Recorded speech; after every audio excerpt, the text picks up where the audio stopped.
All right, what's up, everybody? Welcome back to another episode of Greetings from the Garden State. I'm your host, Mike Ham. We are here in Clifton, New Jersey today with Steve Bauer at Ghost Hawk Brewing Company. Steve, welcome to the show. Thank you. What's going on? Yeah, nothing much. I'm excited to be here. Yeah. I've never actually been in this space before today, and this place is sick. Like, it's really cool. Cool vibe in here. Thank you. We put a lot of time into the aesthetics of it all. It's took a lot of time. We spent months working with the engineers to fit everything where it should be and where it is right now. We put a lot of time into it. Yeah. So, yeah. No, it's really cool. And so you told me off mic before we got started that you've been in this space for 3 years, right? Yeah. Let me Preface it. Yes. Yeah. So our build out was almost 2 years. So we were in this space since maybe early 2018-ish. Okay. But Ghost Hawk has been a brewery for... We opened our doors April 2019, but Okay. we had a build out for almost 2 years. Yeah. So I'm sure that was a lot of fun. A 2-year build out. Oh, yeah. It was no money involved, no stress involved, I'm sure. Yeah, for sure. Yeah. It's we're manufacturing alcohol, we're selling it to the public, so every level of government has their fingers in your shit. Yeah. They want to know. Right. It's a lot of regulation. Yeah, for sure. That's fine, but you do what you got to do. Here we are. We got through it. And yeah. now here we are when we're crushing life. 3 years into the game, and that's exactly what we're doing. Yeah. We're selling yeah. beer. All right. Cool. So I want to learn a little bit about you before we actually get rolling on the types of beers that you sell here. So general background. I think restaurant industry, right? That was kind of pre-brewery. You were doing that. So I worked in bars and restaurants. Most of my college years and beyond. Wait, sorry. I should have asked this first. Jersey guy originally? Oh yeah, Clifton. Yeah, Clifton. I'm born and raised in Clifton. Oh, so you're true blue Clifton. Well, I never thought I'd be still here at 44 years old. I thought I'd be way out of the state. Yeah. But it has that. Jersey has that. Life kind of kept me here. Exactly. But worked out for the right reasons. Right. But originally Jersey guy. So all through my college career, I was bartending, waiting tables, all that stuff. Heavy service industry, and then on the side, I was messing around with graphic design. That was kind of my passion, but I didn't have the skill set to bring it to the point where it would make me money. So it was just kind of just messing around with things. Sure. So and then I got tired of the restaurant life for a while, so I checked out of that, and I got an office job. Yeah. And business casual, khakis, fucking pencil pusher. It sucked. But you don't strike me as that kind of guy. Well, I wasn't. At all. But not a great fit. I did that job for 10 years. It was convenient. It was I worked the second shift, 3 to 11, so work with my life because I like to drink and go out and Sure. bartend on the weekends. So it kind of fit with my lifestyle at the time, and it wound up being almost 10 years. Okay. And then I left that job and I started work with our friend Leah at South Pine. Okay. Yeah. Cool. And then. So that was what brought you back into the hospitality industry, kind of. So basically, I was miserable at this office job. Yeah. And I feel like a lot of people at office jobs are generally. It was a miserable existence, and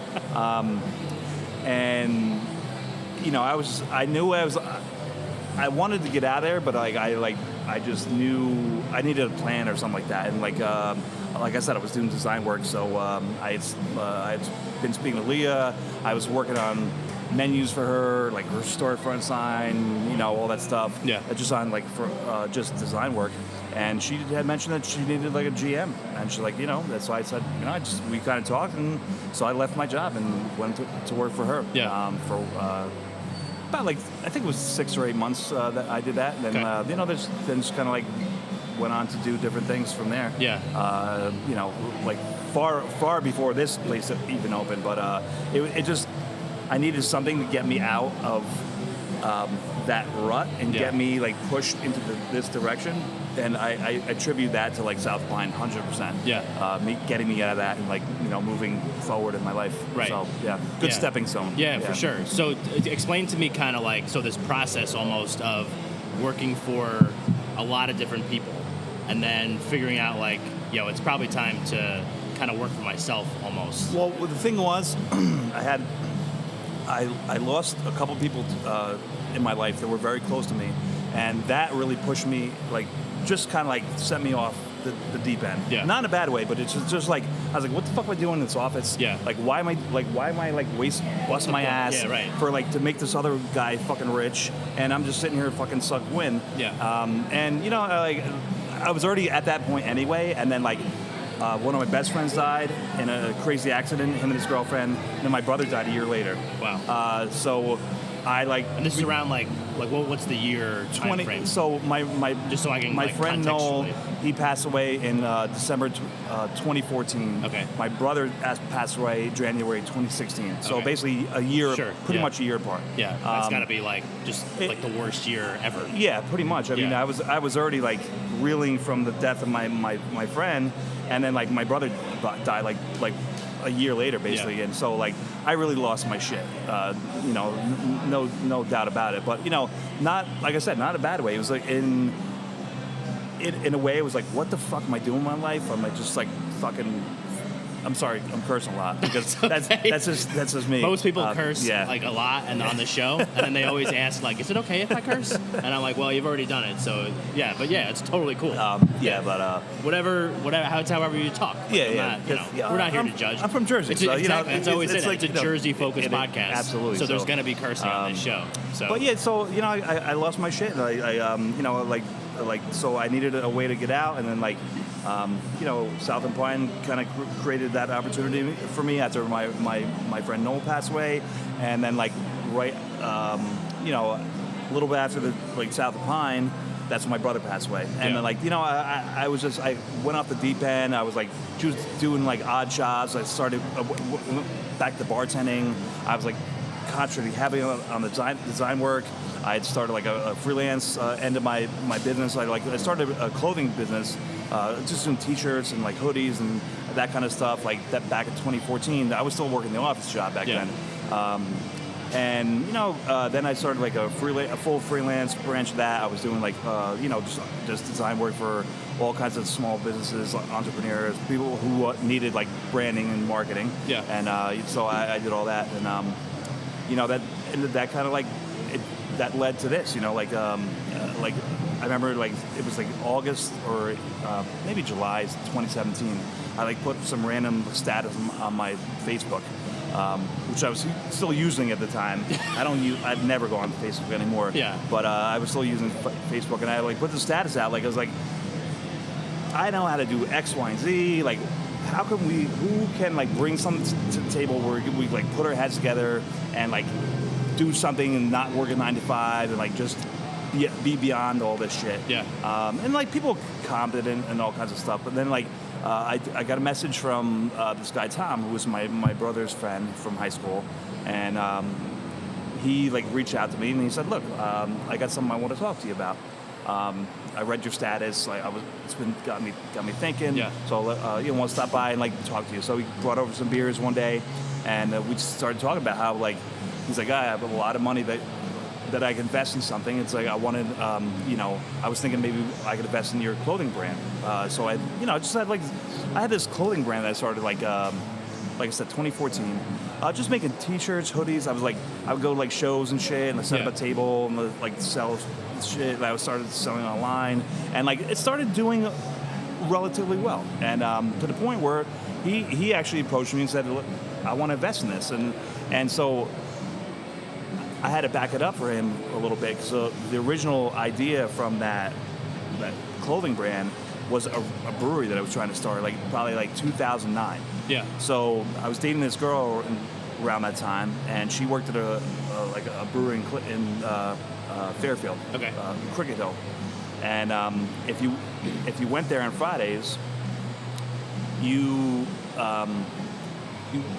we weren't allowed to have tap rooms like this right now. Right. Up until like 2012. Yeah. This is like 2009, I think. New Jersey's very behind the times. Oh, on the whole. you ain't kidding. Still, but basically, they would have little meetups there on like Friday night. So if you went there and like you helped them like package things up on the line, like they would give you like free like tickets with free samples of beer. And like I just thought it was the coolest thing ever. To like be in a warehouse, kind of like this, fermenters and all this kind of brewing equipment, and drinking the beer right where it's made. I thought that was the coolest thing ever. And like the girl I was friends with back then, dating, whatever, she was a home brewer, so she used to make some really great beer. And so we got our brains moving. Like I was like, you're making some good beer. I'm doing all this design work on the side. Why don't we like put some together? But what we didn't realize is like how much capital you need to like invest in a brewery like this. Yeah, I mean, 'cause like you just look around and here. Oh, this shit's got to be it's crazy. It's a lot. Yeah, it's a lot. Trust me. Yeah, I would imagine. Yes. But that being said, like the idea died in the water. She moved out to California.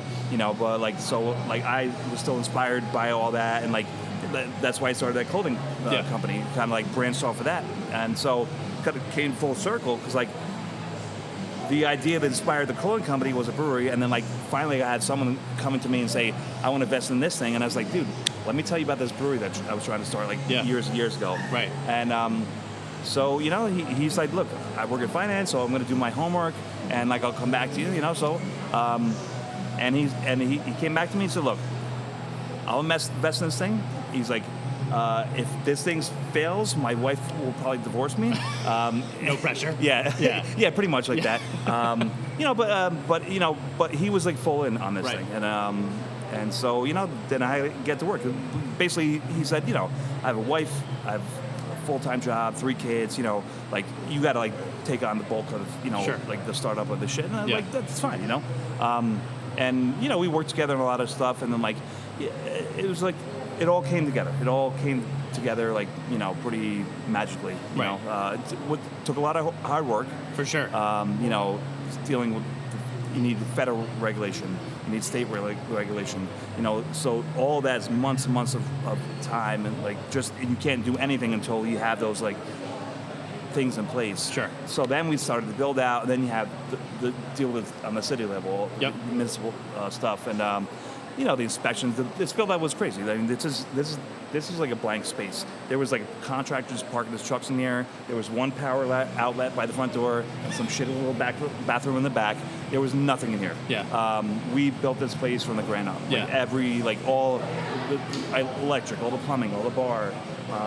Everything in here. I mean, the only thing that existed was this second level up here. Yeah. So that was just a catwalk. There's nothing up there either. Right.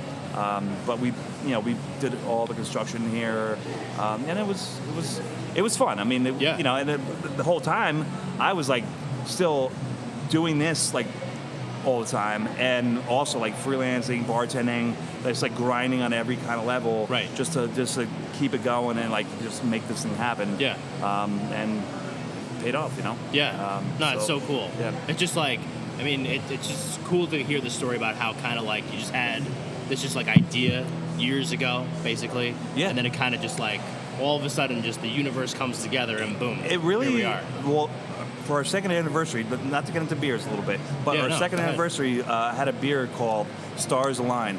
And I called it that because of all these stars that line to like make this place happen.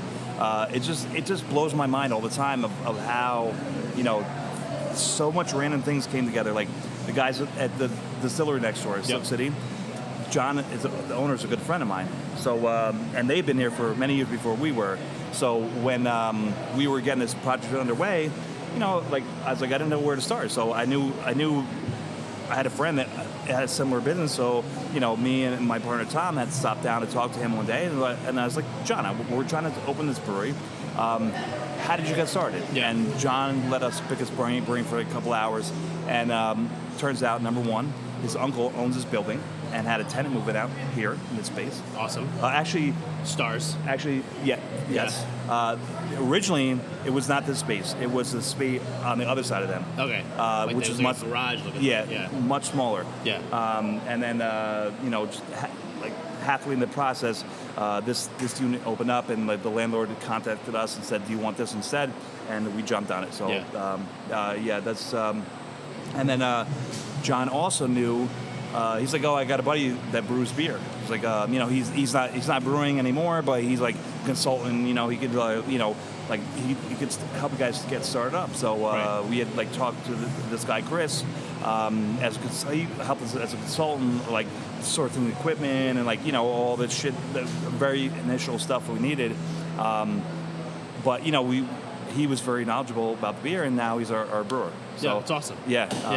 Just all those different stars aligned. Yeah. It was like cosmic planning. Yeah. Just like manifesting stuff. Yeah. Out of nothing. But no, I love that. So now that we've kind of like tickled Ghost Hawk, we're gonna take our first break of this episode. Okay.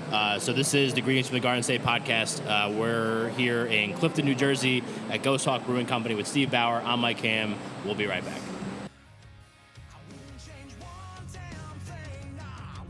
Hey everyone, Mike Ham here. I hope you're enjoying this episode with Steve Bauer of Ghost Hawk Brewing Company in Clifton, New Jersey. To learn more about the show, myself, or listen to all of our other great episodes, make sure to head to greetingsfromthegardenstate.com. And if you like what you hear, make sure you like, subscribe, and leave a review on your favorite listening platform. Now, let's get back to the show. All right, we're back for segment 2 of this episode of Greetings from the Garden State. I'm Mike Ham. We're here at Ghost Hawk Brewing Company in Clifton, New Jersey with Steve Bauer. So in the first segment, we learned kind of your backstory and how the stars aligned to start Ghost Hawk. Absolutely. So perfect segue. You're like a pro. This must be like your 1,000th podcast appearance Actually, of all time. I've done a few, but not a lot. But I have done a few. That's cool. You could tell. So the first question I have out of the gate is, I think Ghost Hawk is a really badass name. So how do you think of, what was into the name Ghost Hawk? Well, the name Ghost Hawk is a tribute to my brother Danny, who passed away. So my brother Danny, when we were kids, my father would take us hiking and fishing, deep woods hiking. We'd spend weekends in the woods, with backpacks and tents and sleeping bags, and be in the woods for a weekend. This is pre-internet. This is mid '80s. Yeah, you had to actually find something to do. Yeah, for sure. And so my father would always teach us about animals and birds and nature, but my brother was always obsessed with hawks from a young age. He loved it. He loved those birds, and that continued on into his later years. I mean, we were about 3.5 years apart. When we got into our 20s, we hung out heavily. He played in bands with my friends, and we were very close. Beyond brothers, we were friends. Yeah. We had an apartment together, so we were only a couple years apart. Right. So, and I remember he got his first tattoo in our shitty basement apartment, from our friend that was apprenticing tattoos. It was a hawk. It was on his arm, and that's not the first. He actually had multiple hawk tattoos, and he loved those birds. I remember even in our 30s, my mom got us a Groupon to see, go to it's bird sanctuary, where you get a whole hawks. That's cool. And we did that together. Got really stoned, and we went to this hawks thing. It's kind of a funny story because we went to this thing. We just thought it was going to be hold the hawks and whatever. We got really stoned on the car on the way there, and we got to this place, and there was 30 little kids and their parents, and it was me and my stoned brother, 30-some-year-old brother, and we're like, oh my God, what is going on here? And we sat. All the kids were sitting Indian style, and we did that too. Yeah. You gotta, get the whole experience. Yeah. This owl. This guy had all these birds, and he took this owl out and shit on this little girl's sweater, and then me and my brother were cracking up. But at the end of the day, we got to hold the hawks on the gloves and everything. It was super cool. But fast forward to my brother was sick, and he was in the hospital on life support. And we had to make the decision with the family to pull the plugs on him. So basically, we did that, and he died in our arms, And so I picked up my dog. I took my dog to a spot where we would go hiking and fishing with my dad, or we were kids. Yeah. And I was just standing looking over the lake, just kind of taking it all in, or just what happened, Sure. And I just look up and there's a hawk flying over my head, and I lost my shit, you know. And since that day, you know, I've seen hawks in the weirdest times and places ever. You know, like I know how these animals like work. I know their MO. They're predators. They're usually in hiding and not in plain sight. Right. And I would see them in like it's like always exciting when you see a hawk. You know, for just like a random person. Absolutely, so I would see them random times and places. You know, way before the brewery wasn't even like a thought. You know, I just was seeing them. You know, it was a thing in my life, and I would just randomly see them. I would always think of my brother. You know, so you know when my partner like was hey, I'll invest in this thing, and you know, basically you got to make this thing, you know, come to life.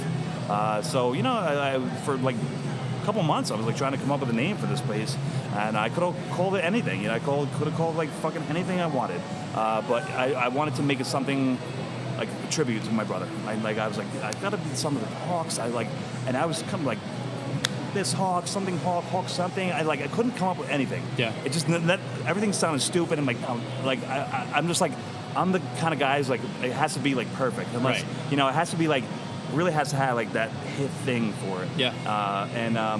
So after like a month or two, just that name Ghost Hawk just came across my head. I was like, you know, it's cool for a lot of reasons, because number one, that's kind of like the hawk I'm seeing all the time. Yeah. That Ghost Hawk. Right. Number two, my brother was like super big into like Lord of the Rings, you know, Game of Thrones, and that sounds like a fucking character in those stories, some mystical character, and you know, so I was like, you know, so I started sketching it out, and you know, the original, like just on paper, and then I got onto my laptop and like got a rough sketch of it, the logo, and I sent it to my mom, and she cried. And you know, that's such a great story. Yeah, I love that. So that's where Ghost Hawk was born. Yeah, that's amazing.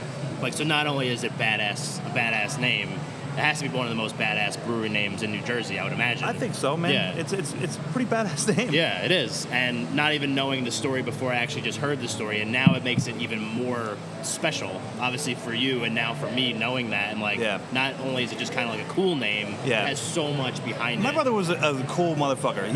He played in bands. He did stand-up comedy. Yeah. He was very well known. Like, everyone loved my brother. He was like the life of the party. Yeah. And he had more talent in his fucking pinky than I'll ever have my entire life. Yeah. And you know, it's just, you know, he was very well loved, right, around here at least.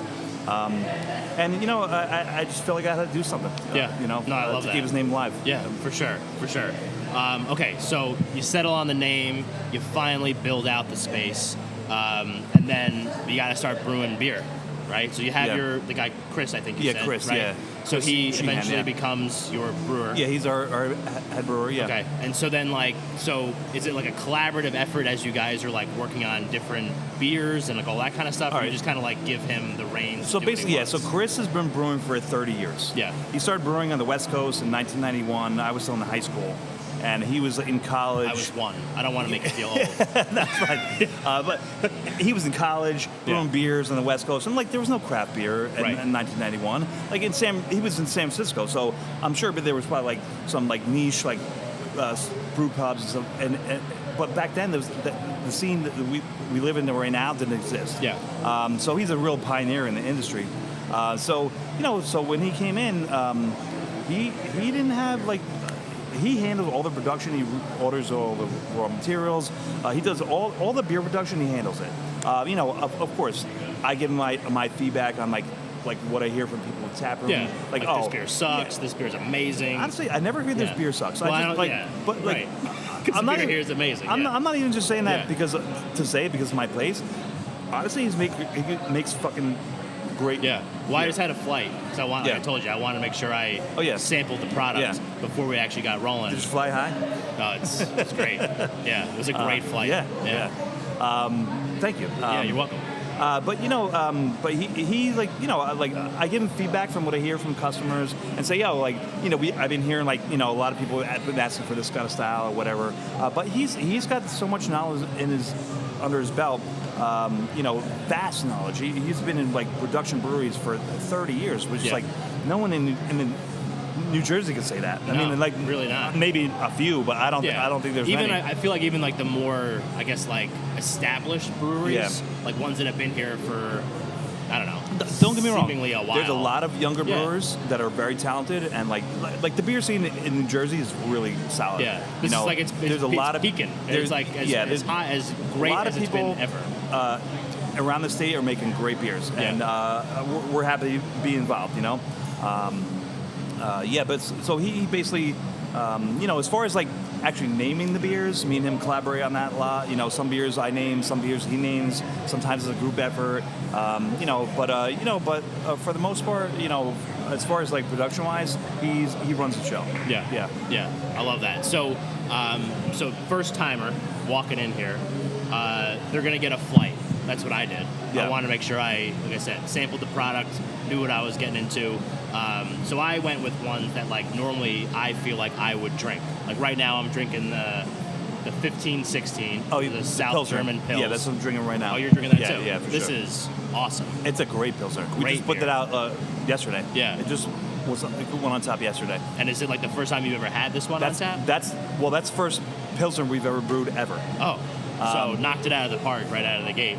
Thank you. You're welcome. So basically from the get-go, we didn't want to like a lot of breweries like really concentrate on IPAs, and like I personally love a good IPA, Yeah. West Coast or New England.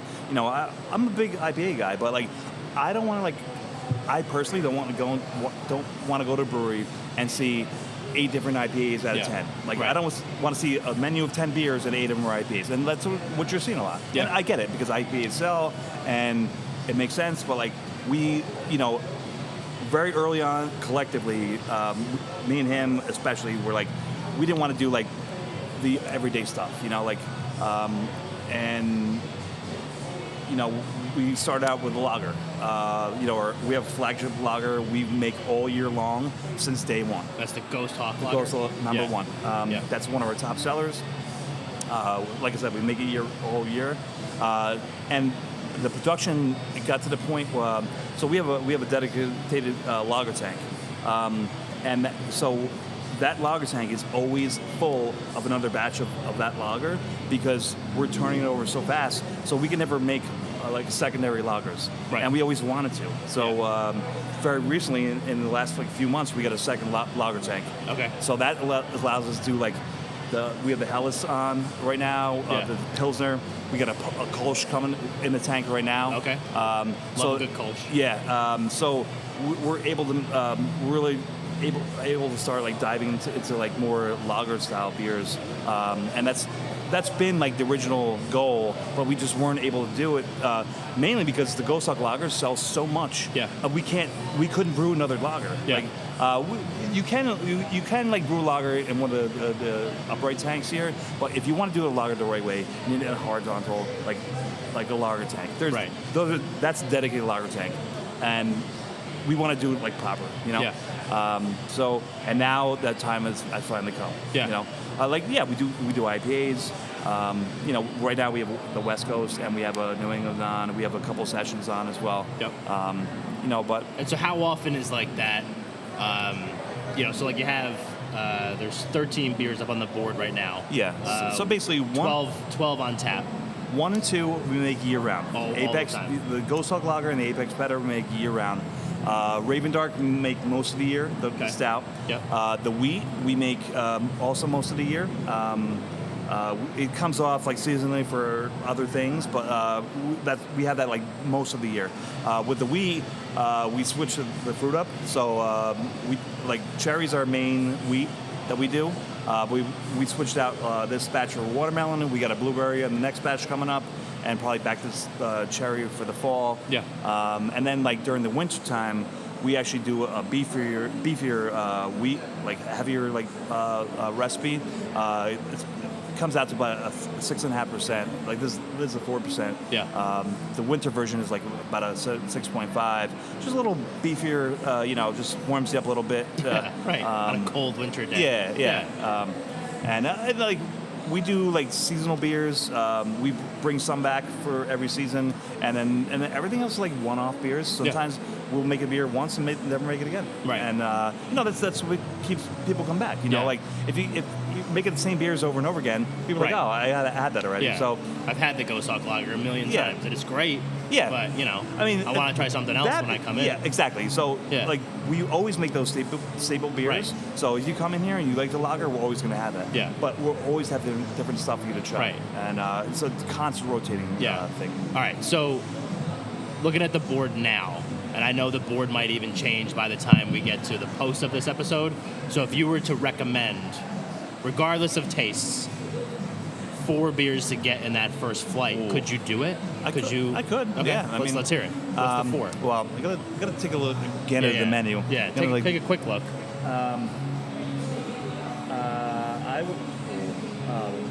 I would definitely go the West Coast IPA. Okay. That's really nice. The Hawkseye, the Helles Lager. I do like the Hawkseye a lot. That's really nice. The Pilsner is really nice too, so I probably would recommend that because we put that out yesterday, and I've been drinking this nonstop. Yeah, it's so good.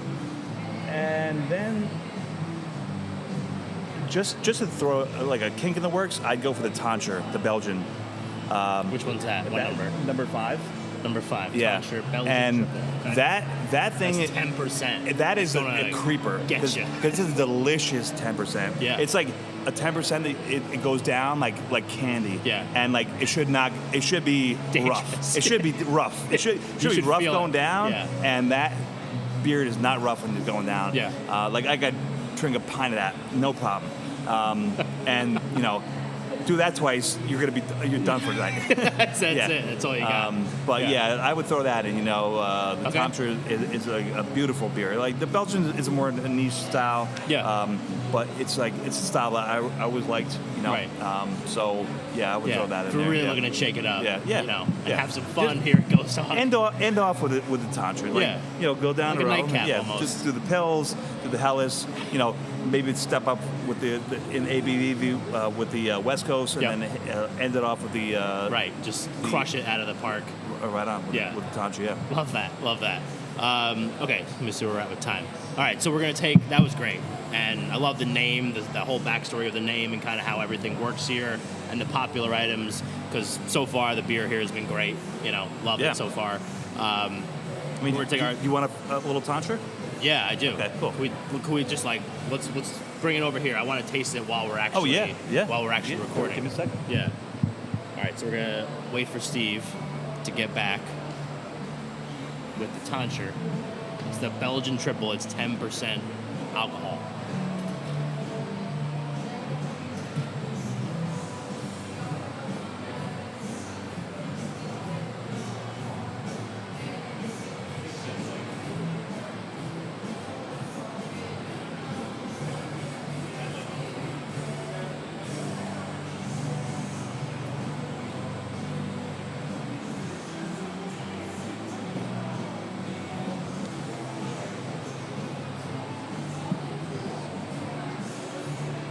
Here we go. All right, it looks like a normal beer. So it does. I feel like a lot of times like those big beers are like darker.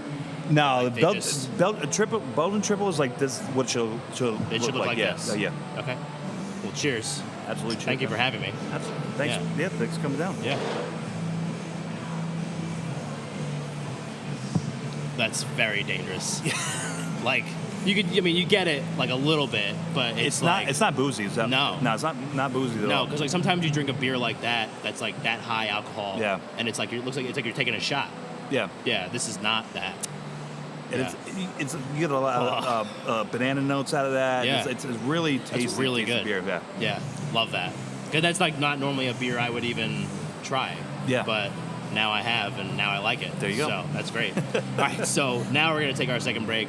Right on. I'll finish this. Cool. We'll see how the last segment goes. All right, so this is the Greens to the Garden State podcast. We're at Ghost Hawk Brewing Company with Steve Bauer in Clifton, New Jersey. We'll be right back. Hey there, Mike Ham again. Thanks so much for supporting the show. If you enjoy what you hear and want to help us keep the show going, head to buymeacoffee.com/GardenState. A $5 donation to the show goes a long way helping us travel around the Garden State, bringing you the best of what New Jersey has to offer. Again, that's buymeacoffee.com/Garden State.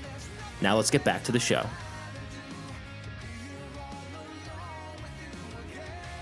All right, we're back for our third and final segment of this episode of Greetings from the Garden State. So I'm Mike Hamm. We're here at Ghost Hawk Brewing Company in Clifton, New Jersey with Steve Bauer.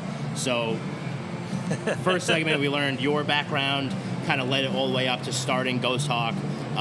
We learned what the Ghost Hawk name means and why it's so important, and then the types of beers that you guys offer here and why they're really good.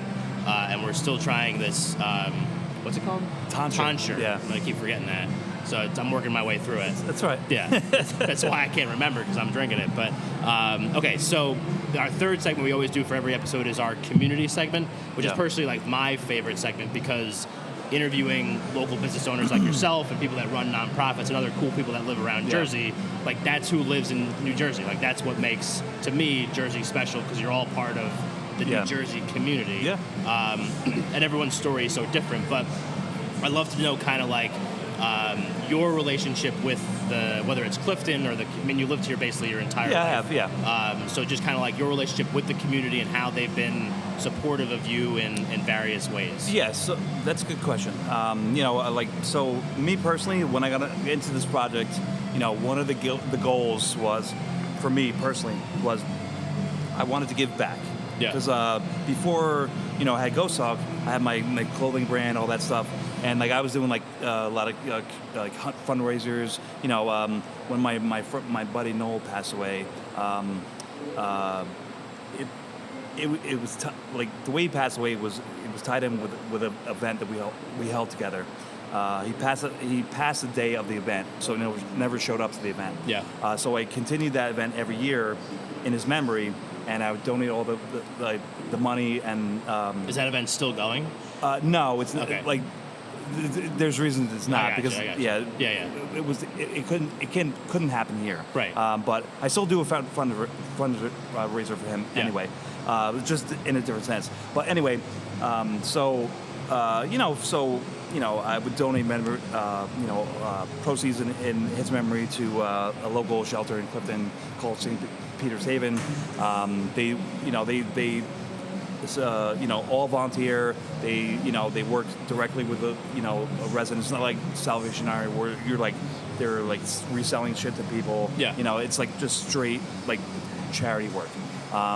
And so I worked heavily with them. So when I started this project up, I was like, look, I have this entity now that will really bring people out. So I like every year I do like food drives for them. I do clothing like winter coat drives and stuff like that, and just help them a lot because it's like really local. I mean, basically, my perspective, you can't fix the problems of the world. But right. If everyone just focuses on their little bubble that they live in, you can make a difference collectively. If everyone just did that, like the world would be a better place. 100%. Yeah. So, going into this thing, that was one of my goals. So I work with them heavily. Every year I do a fundraiser, tribute to my brother. We put out a beer, like a tribute to my brother, and we donate that to a spot in like Central Jersey called the Raptor Trust, and they rebuilt like hawks and eagles and I think I've heard birds of that. Birds of prey. Yeah. I donate to the local animal shelter in Clifton, where I rescued my dog from. And we've done a lot of charity work in the past. Trying to think of something. So during COVID, we donated to like healthcare workers. We did like all kinds of fundraisers for that, all through COVID and everything. And I'm trying to think. Most recently, so on Friday we're releasing a beer called Witch Hunt. Okay. And Witch Hunt is like kind of in response to the Roe v. Wade being overturned. Yeah. So the girls that work for me, they didn't like that. Yeah. And none of us did. So we decided to like put a beer product together, and it's going to be a benefit for Planned Parenthood. I love that. That's awesome. Yeah. Yeah. We do a lot of this stuff, and on a reverse level, right about a year after the brewery opened, I had a massive health scare. I mean, I wound up having a stroke. Oh shit! About 2 years ago. Yeah. I had a blockage in my brain, and I wound up needing like open brain surgery.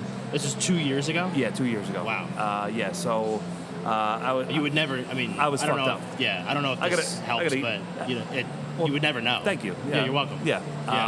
But yeah, I didn't know that until literally just the second. I left the hospital in a wheelchair. I couldn't say my first name like 2 years ago, and I had no health insurance. Right. You know? So I got a bill. I got a and- bill from the hospital for $500,000. And you had just opened up the brewery a year into basically having the brewery open. That was December 2019. We opened April 2019. So like basically 8 months into this being alive, Wow. I almost died. Yeah. So this community pulled together so heavily for me through like benefits, fundraisers, all kinds of. There's a huge benefit they threw for me at the Bauer House. Okay. There's a restaurant in Clifton. Yeah. They threw another benefit for me at the Hartman Bar, which is a now defunct bar. It was a popular like neighborhood Irish bar. They threw another benefit for me at Ariane Kitchen and Bar in Verona, West Orange. Okay. I'm not sure where the town Yeah. was, but you know, and then you know people really pulled together. Other breweries like helped and like coordinate events and like you know donate things and you know just like this community like just you know I saw it on both ends because I just like to give back and like Right. you know I don't look for anything in return. I just but like when it was time when the shit hit the fan for me. Yeah. It was like overwhelming like how many people in this community really came back and they were like we're gonna help this Like, guy what do you out. need? Yeah. Yeah. And I love so that. and Well, that's so not to cut you off, but I think like no. that's a big thing. You know, just like listening to kind of like you talk about the stuff that you've been doing on your own. Yeah. And I think like I'm a big believer that like the more good you put out into the world, yeah, you just I think like so. start vibing with people that are also good people.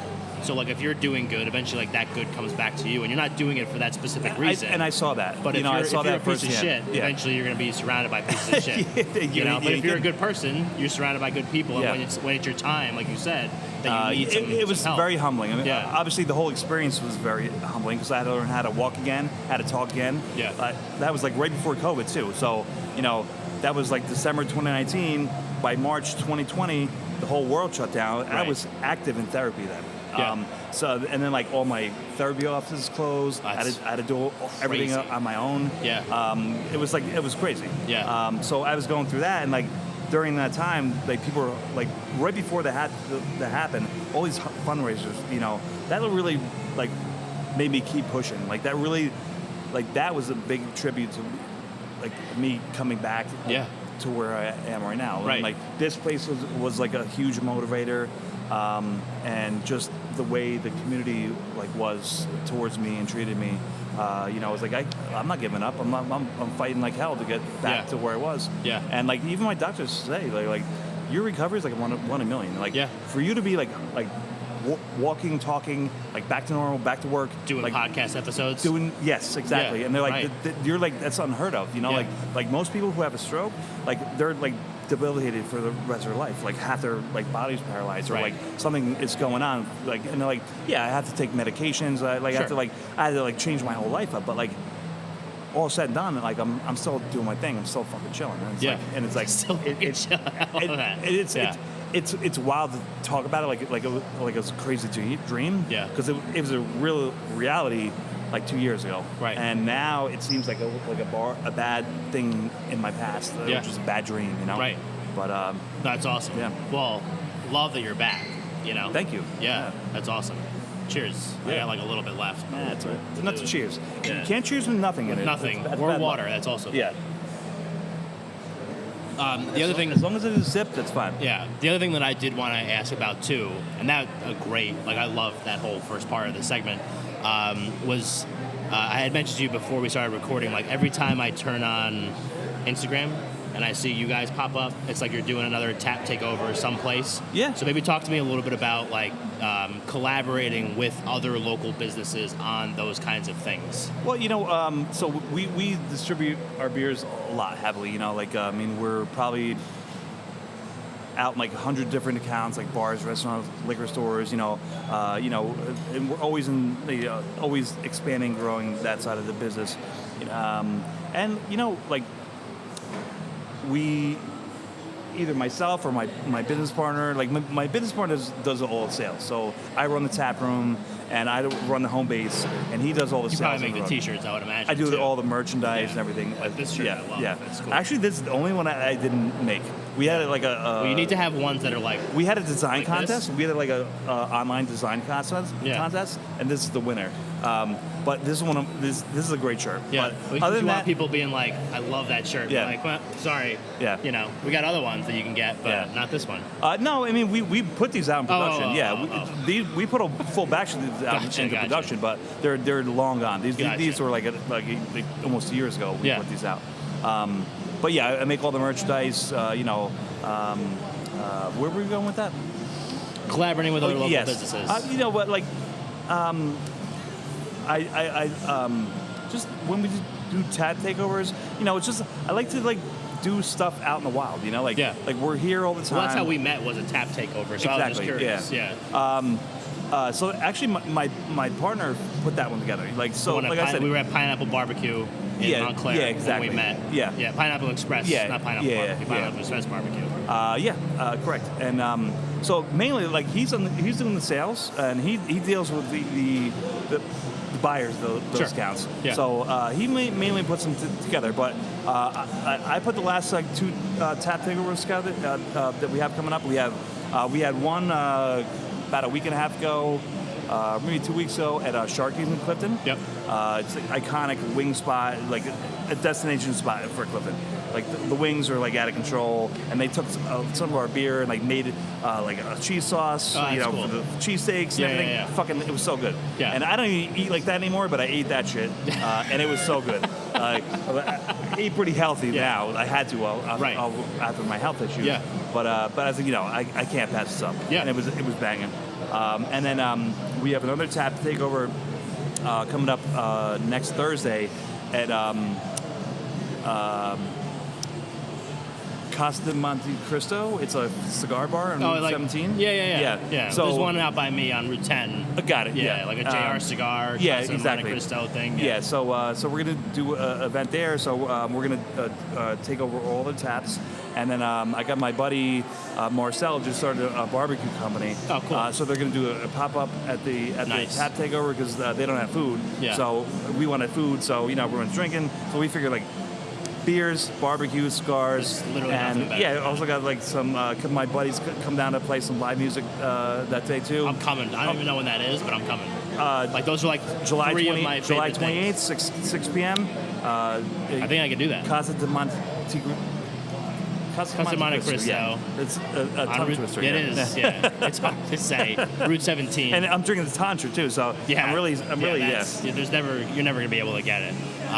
No, I love that, and that's like another thing that I think is cool, like seeing local businesses kind of like supporting each other, because no matter what kind of business you're in, whether you sell barbecue, cigars, or beer, like in a similar way, you all kind of deal with similar issues, of course, similar obstacles, similar hurdles, and kind of like figuring out a way that you can combine powers to make like I think we combine powers pretty well. That's going to be a fucking kick-ass event. I'm pumped for that. I gotta figure. We it also out. do like twice a year we do a parking lot party. Okay. So basically we discuss with the neighbors and we shut the whole parking lot down and we rope it off and we do like a vendor market outside.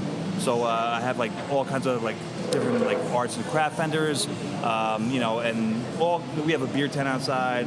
We do it like once a year for our anniversary, and then we do it again in the fall for like an Oktoberfest style. Just an outdoor party. Yeah. No, outdoors is great. Yeah. No, I love that. Awesome. So this episode has been phenomenal, and I'm so glad you were able to come on with me. I got no more sips left, so I can't cheers you anymore. So if people want to learn more about Ghost Hawk, let's hit them with like website, social handles, that kind of stuff. Well, we have just our website is ghosthawkbrewing.com, or just check us out on Instagram. Just Ghost Hawk Brewing Co.